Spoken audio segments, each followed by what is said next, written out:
قرآن مجید میں ملکہ سبا کے تخت کا ذکر بھی ہوا ہے، اور وہاں بھی لفظ عرش استعمال ہوا ہے۔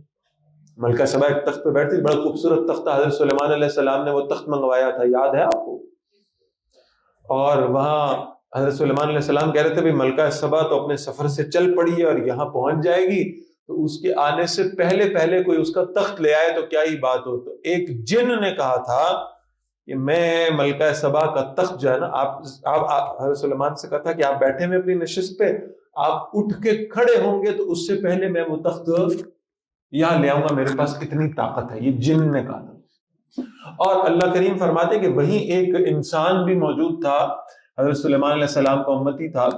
وہ وہاں موجود تھا، اور اللہ نے اس کا انٹروڈکشن ایسے کرایا کہ اس کے پاس کتاب اللہ کا علم تھا۔ اس نے کہا تھا کہ جن کیا باتیں کر رہا ہے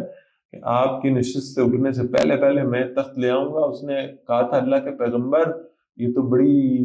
بڑا ڈیلیڈ پروسیس آپ کو بتا رہا ہے، اللہ کے پیغمبر آپ اپنی پلکوں کو ایک دفعہ یوں جھپکیں گے تو اس سے پہلے وہ ملکہ سبا کا تخت آپ کے سامنے پڑا ہوگا۔ اور واقعتاً حضرت سلیمان علیہ السلام نے اس کو ہاں نہ میں بھی جواب بھی نہیں دیا، اور تخت موجود تھا۔ تو اللہ نے یہ تو سمجھا دیا نا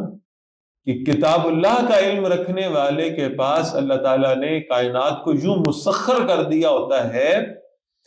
کہ وہ پھر بہرحال یہ جنات منات اور ان سب چیزوں سے اللہ نے اس کو طاقت بہرحال